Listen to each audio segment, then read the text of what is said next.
Video ini adalah pengertian visualku atas buku Raymond Ibrahim, Defenders of the West, atau Para Pembela Pihak Barat. Jika engkau ingin memahami perang salib melalui satu buku saja, inilah bukunya. Kusarankan agar kalian membeli buku ini. Bab pertama dari buku ini menjelaskan alasan terjadinya perang salib dan memperkenalkan Duke Godfrey sebagai pemimpin tentara salib. Karena panjangnya narasi, video animasi bab pertama ini dibagi dalam beberapa bagian. Di awal abad keempat, ketika Kekaisaran Romawi mulai menganut agama Kristen, Yerusalem, tempat di mana Kristus disalibkan, dikuburkan, dan bangkit menjadi sangat penting dan dianggap sebagai pusat ziarah umat Kristen. Pada tahun 330-an, Kaisar Konstantinus yang Agung memerintahkan, bangun kompleks tempat ibadah besar di kuburan Kristus. Temukan kayu salib sejati yang dipakai untuk menyalib Kristus, dan tempatkan salib itu dalam bangunan tersebut. Segera, Yang Mulia. Kemudian, tempat ibadah besar itu dibangun atas perintah Kaisar dan dikenal sebagai Makam Kudus. Salib sejati ditempatkan di dalamnya. Baik Makam Kudus maupun salib tersebut memiliki makna yang sangat penting bagi umat Kristen dan mempengaruhi narasi seri video ini.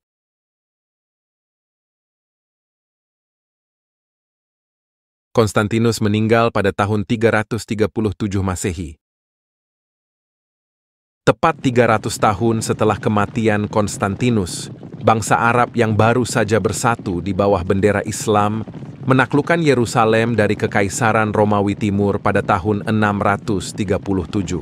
Setelah itu, umat Kristen di Tanah Suci turun-temurun menderita penganiayaan sampai ke titik pembantaian dan kehancuran yang dialami di tangan penguasa Muslim. Sebagai contoh, di awal abad ke-8, 70 peziarah Kristen di Yerusalem disiksa dan dieksekusi karena menolak untuk berpindah agama ke Islam.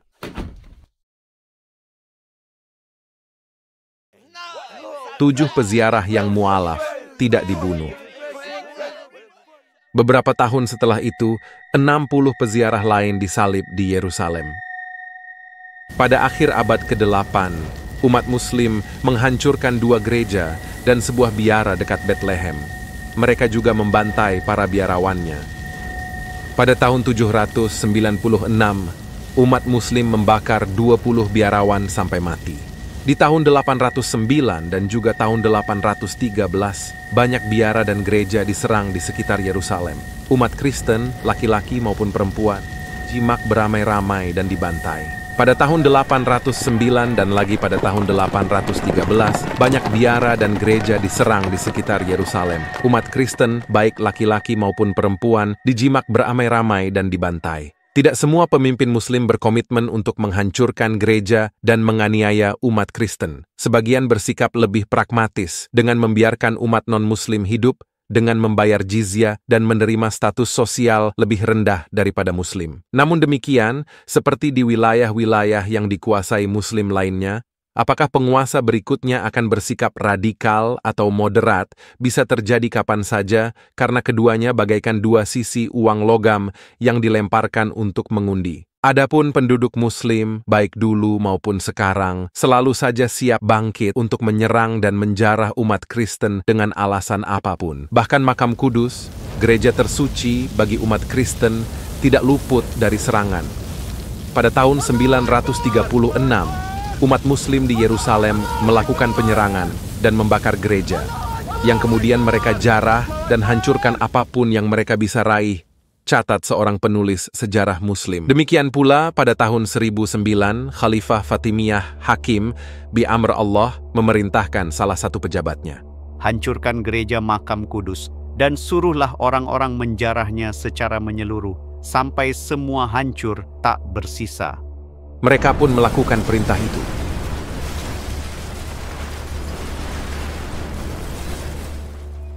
Perusakan yang sekeji itu bagaikan menjerumuskan seluruh gereja dan kota Roma ke dalam kesedihan dan kesusahan yang mendalam. Demikian perkataan Paus pada masa itu, Sergius keempat. Masih belum puas, Khalifah Hakim kemudian memerintahkan penghancuran sekitar 30.000 gereja di seluruh Mesir dan Suriah Raya. Begitu menurut catatan sejarah Muslim. sebuah gereja yang jauh lebih kecil dibangun kembali di atas makam Kristus pada tahun 1048 karena penguasa Muslim berikutnya lebih memilih menerima pendapatan besar dari ziarah umat Kristen ke tempat itu. Meskipun demikian, gereja ini pun tetap terancam. Seperti yang ditulis oleh William of Tyre, ketika umat Muslim ingin mendapatkan apapun secara paksa baik dari pihak gereja atau rakyat Kristen, penundaan penyerahan apapun akan segera diikuti dengan ancaman bahwa gereja tersebut akan diruntuhkan. Di waktu yang sama saat gereja Makam Kudus dibangun kembali, bangsa Turki Seljuk mulai menguasai Afghanistan dan Iran Timur di tahun 1040-an, lalu menduduki Baghdad di tahun 1055 dengan menjadikan para Khalifah Abbasiyah sebagai pemimpin mereka dan terus bergerak ke arah barat menuju Suriah. Tidak ada bangsa Muslim lain yang melakukan jihad segiat bangsa Turki. Baik kawan maupun lawan mengakui keunggulan daya tempur dan semangat religius mereka.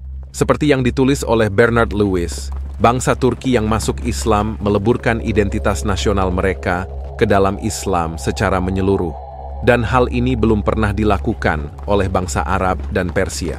Oleh karena itu, di bawah pengaruh Turki, semangat penaklukan Islamiyah menjadi berkobar kembali dan terjadilah jihad melawan umat Kristen dalam skala yang sangat besar. Keadaan berubah dari buruk menjadi sangat parah bagi orang-orang di wilayah Kristen kuno di Asia Kecil, yang nantinya akan menjadi negara Turki, terutama mereka yang berada di tepi paling timur, di mana bangsa Turki pertama kali mulai menginvasi, yaitu daerah Armenia. Ratusan ribu orang Kristen dibantai atau diperbudak, dan ribuan gereja dibakar atau diubah menjadi masjid. Momen penting terjadi pada tahun 1071, setelah kemenangan Turki yang menentukan atas Kekaisaran Romawi Timur di Manzikert, terbukalah seluruh dataran Anatolia untuk diserang Islam Turki. Kemudian, Sultan Seljuk yakni Muhammad bin Daud Chagri atau Alp Arslan memerintahkan para pengikutnya. Pergilah ke seluruh daerah kota siang dan malam. Habisi orang-orang Kristen dan jangan beri ampun kepada mereka. Mereka dengan penuh semangat mematuhi perintah itu dan menyerang ke barat. Akibatnya, kota-kota dihancurkan, tanah-tanah dirampok, dan seluruh Anatolia berlumuran darah Kristen, tulis Putri Romawi Timur, Anna Komnene. Yang tersisa hanya ladang-ladang yang hancur, pohon-pohon yang ditebang, mayat-mayat yang dimutilasi, dan kota-kota yang dilanda ketakutan atau terbakar api. Kaisar Bizantium Alexios Komnenos yang memerintah dari tahun 1081 hingga 1118 mengisahkan penderitaan rakyatnya. Betapa kerasnya kekaisaran Kristen Romawi yang suci ditekan oleh bangsa Turki, dirampok tiap hari, diserang terus, umat Kristen dibunuh dan dihina dengan berbagai cara yang tak terperikan. Para penjajah Muslim tidak hanya menajiskan tempat ibadah suci dengan berbagai cara yang tak terhitung banyaknya dan menghancurkannya, tetapi mereka juga menyunat anak laki dan pemuda Kristen di atas tempat pembaptisan, menuangkan darah hasil sunat ke dalam kolam pembaptisan sebagai penghinaan terhadap Kristus, memaksa mereka buang air kecil di atasnya, lalu menyeret mereka mengelilingi gereja dan memaksa mereka untuk menghujat nama dan iman akan Tritunggal Maha Kudus. Mereka yang menolak akan dikenai berbagai hukuman dan akhirnya dibunuh. Sedangkan untuk wanita Kristen, para penjajah Muslim mengambil paksa para perawan dan menjadikan mereka pelacur di depan umum. Para ibu dilecehkan di hadapan anak perempuan mereka, dijima berulang kali oleh berbagai pria, sementara anak perempuan mereka dipaksa, tidak hanya untuk menonton, tetapi juga untuk menyanyikan lagu-lagu cabul dan menari. Kemudian posisi mereka ditukar, dan penderitaan yang menyakitkan dan memalukan untuk dibicarakan ditimpakan kepada anak-anak perempuan, sementara perbuatan nista itu dihiasi oleh nyanyian cabul dari para ibu yang malang. Selain mencabuli para wanita, para penjajah Muslim itu ternyata lebih buruk dari binatang, karena mereka juga bernafsu melakukan sodomi yang sangat kejam terhadap para pria dari kalangan menengah atau rendah.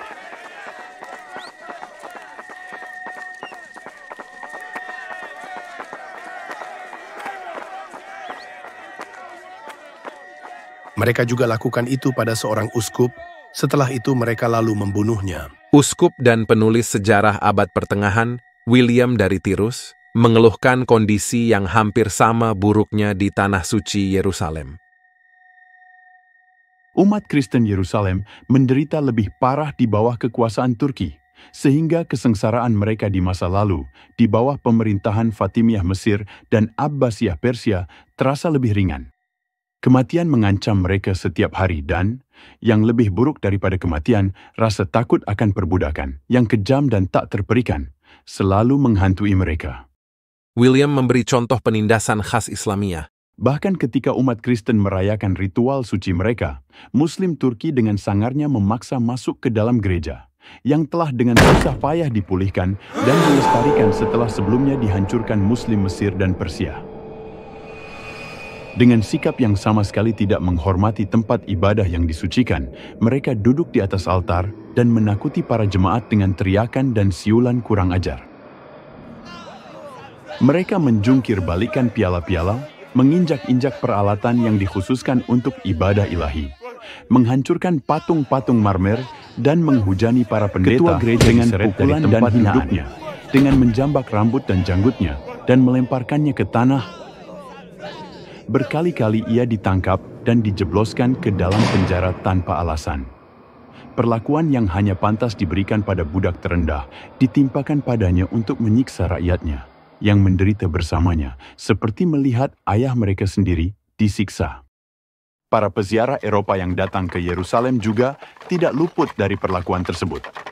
Ketika Muslim Turki memerintah tanah Suriah dan Palestina, mereka melukai umat Kristen yang pergi berdoa di Yerusalem, memukuli mereka, menjarah mereka, dan memungut pajak atau jizya, tulis Mikkel, orang Suriah. Selain itu, setiap kali mereka melihat kafilah orang-orang Kristen, terutama yang berasal dari Roma dan daerah Italia, para Muslim Turki berusaha keras untuk membunuh mereka dengan berbagai cara. Dalam konteks yang sangat buruk inilah, pada Konsili Clermont pada tanggal 27 November 1095, Paus Urbanus II menyerukan apa yang kemudian dikenal sebagai Perang Salib Pertama. Setelah menjelaskan kepada para bangsawan dan pemimpin yang berkumpul tentang penderitaan umat Kristen Timur di bawah kekuasaan Islam, ia berseru, "Siapa yang akan memperbaiki kerusakan ini jika kalian tidak melakukannya? Bangkitlah dan ingatlah perbuatan jantan kakek moyang kalian, termasuk kehebatan dan kebesaran Charlemagne." Para ksatria di barat tidak bisa diam saja mendengar kekejaman yang dilakukan penguasa Muslim terhadap masyarakat Kristen. Oleh karena itu, ketika Paus Urban mengajak mereka untuk melakukan ziarah bersenjata ke Yerusalem, dengan tujuan ganda, yaitu membela sesama orang Kristen dan membebaskan makam kudus. Dengan satu suara, semua orang yang hadir berseru, "Tuhan menghendakinya."